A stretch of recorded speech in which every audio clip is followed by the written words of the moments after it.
ওয়ালাকাদ যায়্যানা সামাআদ দুনিয়া, I have beautified the closer sky with candles, with light and stars. আল্লাহ বললেন আমি দুনিয়ার আকাশকে তারা দিয়ে সুশোভিত করেছি। আকাশে তারা আছে না নাই? এগুলো এমনি এমনি হয়েছে না? তৈরি করছে কে? বিশ্বাস হয়? কোনো সন্দেহ আছে? এখন তো লাইটিং ফাইটিং এর যুগে তারার যে কি সৌন্দর্য আমরা বুঝি না। আমরা যখন ছোটবেলা গ্রামে যেতাম, রাতের বেলা তারার মেলা, কি সুন্দর, একটার চেয়ে একটা সুন্দর। শুকতারা, ধ্রুব তারা, সপ্তর্ষিমণ্ডল, 7টা তারার একটা চেইন আছে, চেনেন এগুলো? কি সুন্দর তারা! এগুলো তৈরি করে রেখেছে কে? প্রথম আকাশের মহাশূন্যকে আল্লাহ এই তারকা দিয়ে বিউটিফাই করেছেন। ইটস এ ক্যান্ডেল, আল্লাহ সাজিয়ে রেখেছেন। আমরা খালি চোখে যেটা দেখি এটা কিন্তু আকাশ না, এটা প্রথম আকাশ নয়। প্রথম আকাশ যে কত দূরে আমেরিকার নাসার বিজ্ঞানীরাও জানে না। খালি চোখে আমরা যা দেখি এটা প্রথম আকাশের মহাশূন্য, এর অনেক অনেক অনেক উপরে প্রথম আকাশ।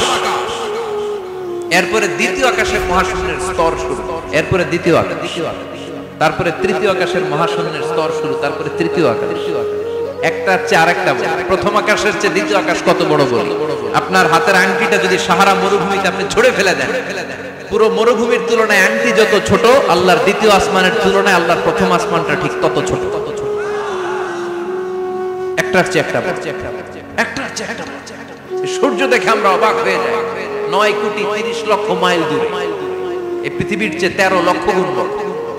এটার সানশাইন, আলো আসতে পৃথিবীতে 8 মিনিট 18 সেকেন্ড লেগে যায়। আমরা মনে করছি সূর্যই বড়। আমরা বসে আছি মাইথারদিয়াতে, তাই না? এই জায়গাটার নাম কি? মাইথারদিয়া কি খালি এতটুকু প্যান্ডেলের সমান? কত বড় মাইথারদিয়া! এই পুরো মাইথারদিয়া কোন থানায় পড়ছে? দাউদকান্দি। দাউদকান্দি হচ্ছে কুমিল্লার 16টা থানার একটা, ঠিক কিনা? 16 থানা মিলে কুমিল্লার একটা জেলা। এরকম কয়টা জেলা আছে? 64। এই 64 জেলা মিলে আমাদের সুজলা সুফলা শস্য শ্যামলা ডিজিটাল বাংলাদেশ। কথা কন। আর বাংলাদেশ হচ্ছে পৃথিবীর সবচেয়ে বড় দেশ। হ্যাঁ, 64 জেলা, এরপরে ছোট। যাদের অ্যাটলাস ম্যাপ নিয়ে যাদের ধারণা আছে তারা দেখবেন বাংলাদেশ এই শব্দটা লেখার জায়গাও আমরা পাই না। মানচিত্রে বাংলাদেশ শব্দটা লেখার জায়গা পায় না। বিআরএ উঠে যায় ইন্ডিয়ার উপর, আর ডিএসএ উঠে যায় আবার ইন্ডিয়ার উপর। মাঝখানের 2টা অক্ষর বাংলাদেশের উপরে পড়ে। চিল্লায় বলেন ঠিক কিনা? কত ছোট দেশ। পাশের ইন্ডিয়া 20-25 গুণ বড়। ইউরোপ আমেরিকার অনেক দেশ আছে, আমেরিকায় বাংলাদেশের চেয়ে শতগুণ বড়। কানাডা কয়েকশো গুণ বড়, রাশিয়া কয়েকশো গুণ বড়। এরকম প্রায় 200 দেশ নিয়ে পৃথিবীর স্থলভাগ, আর 70% হচ্ছে শুধু পানি। এই সব মিলে আমাদের পৃথিবী। আর এত বড় পৃথিবীর চেয়েও নাকি সূর্য 13 লক্ষ গুণ বড়। তার মানে সূর্যই বড় না, সূর্যের চেয়ে অনেক বড় তারা আছে। সূর্যের পরে পৃথিবীর সবচেয়ে কাছের যে তারা বা স্টার, ওটার নাম হচ্ছে প্রক্সিমা সেন্ট্রারি। নাম কি? প্রক্সিমা সেন্ট্রারি। এরপরে আলফা সেন্ট্রারি এ, আলফা সেন্ট্রারি বি, ইটা ক্যারিনা, বেটেলজিউস, এরকম একটার পর একটা তারা। যেই সূর্য পৃথিবীর চেয়ে 13 লক্ষ গুণ বড়, বেটেলজিউস নামে একটা তারা আছে, ওটা সূর্যের চেয়ে 33 কোটি গুণ বড়। তার মানে কি বেটেলজিউসই সবচেয়ে বড় না? ছোট্ট একটা তারা। এই বেটেলজিউসকে খেয়ে ফেলাইতে পারে এরকম 1000 কোটি গুণ বড় সাইজের তারা আছে না নাই? এরকম কয়েক বিলিয়ন তারা নিয়ে আমাদের গ্যালাক্সি গঠিত। আমাদের গ্যালাক্সি, এটার নাম মিল্কি ওয়ে। এটার নাম কি? আমাদের গ্যালাক্সি। এই গ্যালাক্সিতে আমাদের অবস্থান। এরকম কত হাজার কোটি গ্যালাক্সি আছে আমেরিকার নাসার বিজ্ঞানীরাও জানে। আমাদের গ্যালাক্সির সবচেয়ে কাছের যে গ্যালাক্সি, ওই গ্যালাক্সিটার নাম হচ্ছে অ্যান্ড্রোমেডা। কি নাম?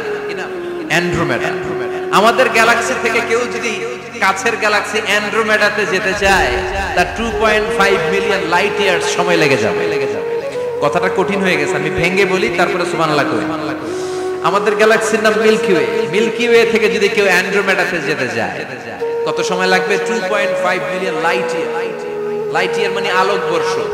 আলোর গতিতে যদি ছোটা যায়, 2.5 মিলিয়ন মানে হচ্ছে প্রায় 25 লক্ষ। তাহলে পৃথিবীতে সবচেয়ে দ্রুতগামী যে বিষয়টা আবিষ্কৃত হয়েছে সেটা হচ্ছে আলো। এই যে লাইট মারলে যে ছোটে, এই লাইট প্রতি সেকেন্ডে 1,86,000 মাইল বেগে ছুটতে পারে। 1 মিনিটে না, 1 ঘন্টায় না, এক মিনিটে না, এক সেকেন্ডে আলো চলে যায় কয় মাইল? 1,86,000 কোটি মাইল চিন্তা।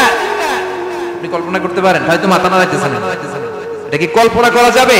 আমার তো তার ছিঁড়ে যাচ্ছে। এক সেকেন্ডে নাকি আলো ছুটে 1,86,000 মাইল বেগে। এক সেকেন্ড শব্দ কইতে তো 2 সেকেন্ড লাগে। কথা কন। এর মধ্যে আলো চলে গেছে 1,86,000 মাইল। তো কোন রকেট যদি আপনি পান, যে রকেট দিয়ে সেকেন্ডে 1,86,000 মাইল বেগে রকেটটা ছুটবে প্রতি সেকেন্ডে, খেয়াল করেন, ঘন্টায় না, মিনিটে না, কিসে? সেকেন্ডে। যে রকেটটা সেকেন্ডে 1,86,000 মাইল বেগে ছুটবে, ওই রকেটটা দিয়ে আমাদের গ্যালাক্সি থেকে আমাদের পাশের গ্যালাক্সি অ্যান্ড্রোমেডাতে পৌঁছতে আপনার 25 লক্ষ বছর লেগে যাবে। সুবহানাল্লাহ। বাড়িতে গিয়ে বললেন, এরকম বিশাল বিশাল তারা দিয়ে আমাদের আকাশটারে বিউটিফাই করেছে কে? এজন্য আল্লাহ বললেন, ওয়ালাকাদ যায়্যানাস সামাআদ দুনিয়া বিমাসাবিহা ওয়া জাআলনাহা রুজুমান লিশ-শায়াতিন। আমি এই দুনিয়ার আকাশটারে সুন্দর সুন্দর তারকারাজি লাইটের মতো সেটিং করে সুশোভিত করেছি। আবার এই তারকা দিয়ে আমি শয়তানদেরকে প্রহার করেছি। সুবহানাল্লাহ। শয়তানদেরকে আল্লাহ তারা মেরে আঘাত করেছে। সুবহানাল্লাহ বলেন। এরপরে এই সূরার প্রথম রুকুর শেষে আল্লাহ বললেন, ওয়াসিররু কাওলাকুম আও ইজহারু বিহি ইন্নাহু আলিমুন বিযাতিস সুদূর আলা ইয়ালামু মান খালাকা ওয়া হুয়াল লাতীফুল খাবীর।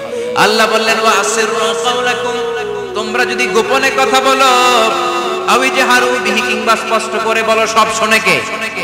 আপনি যেমনি বলেন শুনবে কে? বলেনই নাই, কিন্তু মনে মনে ভাবছেন শুনবে কে? সুবহানাল্লাহ কইবেন না? সাত আকাশের উপরে, আরশের উপরে তার অবস্থান, সাত জমিনের নিচে কোন গোপনতম প্রকোষ্ঠে, কোন ছোট্ট বাক্সের ভেতরে যদি কোনো পিঁপড়া, পিপিলিকা নীরবে হেঁটে যায়, আল্লাহ বলে আমি ওই পিঁপড়ার হেঁটে চলার পায়ের আওয়াজটাও শুনতে পাই। এজন্য কেউ যেটা শোনে না, শুনে কে? এরপর আল্লাহ বললেন, হুয়াল্লাযী জাআলা লাকুমুল আরদা যালুলান ফামশু ফি মানাকিবিহা ওয়া কুলু মির রিজকি ওয়া ইলাইহিন নুশুর। সুবহানাল্লাহ বলেন। আল্লাহ ডেকে বললেন, গোলাম, তোমাদের জন্য জমিনটারে আমি বিছানা বানিয়েছি। আল্লাযী জাআলা লাকুমুল আরদা ফিরাশা, জমিনটারে বিছানা বানিয়েছে কে? এই বিছানার মতো সমতল জমিন দিয়ে তোমরা হেঁটে বেড়াও, চলে বেড়াও, হেলে দুলে পড়ার সুযোগ নাই, ঠিক কিনা? এই যে মাইথার দিয়ে আর আজকের যে ময়দান, এটা যদি বিছানার মতো সমান না হইতো বসতে পারতেন? কথা কন। এই ময়দানের প্যান্ডেলের এদিক দিয়ে উঁচা, এদিক দিয়ে গর্ত, এদিক দিয়ে নিচা, এদিক দিয়ে খাড়া, কেমন হইতো? কথা কন। কেউ আমারে দেখতো, কেউ দেখতো না, কেউ দাঁড়াইয়া, কেউ বৈশা, আছে না নাই? কিন্তু জমিনটারে সমতল বানালো কে? আপনি যদি বিমান থেকে যদি আপনি দেখেন, বিমানের গ্লাস দিয়ে, জানলা দিয়ে যদি আপনি নিচের দিকে তাকান, আপনি দেখবেন মনে হবে পুরো জমিনটাকে আল্লাহ সবুজ কার্পেট দিয়ে কার্পেটিং করে রেখেছে। এই সৌন্দর্য দিয়েছে কে? আবার রব্বুল আলামিন বলেন, জমিনটারে সমান দেখে, কার্পেটিং দেখে মনে করো না তোমরা বেঁচে গিয়েছো। আমার দেয়া বিধান আমার জমিনে যদি কায়েম করতে না পারো, এই কার্পেটিং করা জমিনের ভেতরে আযাব আছে না নাই? এই পুরো জমিনের ভেতরে আছে আগুন আর আগুন। আগ্নেয়গিরির অগ্নুৎপাত, জ্বালামুখে বিস্ফোরণ করে দিয়ে গোটা বিশ্বটারে মুহূর্তে মেসাকার করে দিতে পারে কে? এজন্য আল্লাহ ডেকে বললেন, গোলাম, আমিনতুম মান ফিস সামাই আন ইয়াখসিফা বিকুমুল আরদা ফাইযা হিয়া তামুর। তোমরা কি ভেবেছো নাকি বেঁচে যাবা? আমি চাইলেই পুরো জমিনটারে কাঁপিয়ে দিতে পারি। আন ইয়াখসিফা বিকুমুল আরদ, খাসাফ মানে ল্যান্ডস্লাইড। খাসাফ মানে কি? ল্যান্ডস্লাইড, ভূমিধস, ভূকম্পন, আর্থকোয়েক, আছে না নাই? বাংলাদেশে তো ভূমিকম্প হয় না, না? টের পাইছেন? মাঝে মাঝে মাঝরাতে হয় না? 3টার দিকে নিজেই দৌড় দিব না, বাচ্চারা লইয়া দৌড় দিব, লুঙ্গি পইরা দৌড় দিব না, লুঙ্গি ছাড়া দৌড়াম। কথা কর। এই ভূমিকম্প আছে না নাই?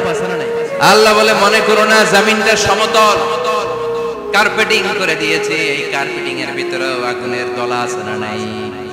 আবার আল্লাহ বললেন, আমিনতুম মান ফিস সামাই আন ইউরসিলা আলাইকুম হাসিবা। নিচে যেমনি কার্পেটিং করা জমিনের ভেতরে অগ্নুৎপাত রেখে দিয়েছি, মাথার উপর থেকে আযাব দেওয়ার সুযোগ আছে না নাই? চাইলে আল্লাহ অগ্নি বৃষ্টি দিতে পারে, আগুন বৃষ্টি দিতে পারে, ঠান্ডার বজ্র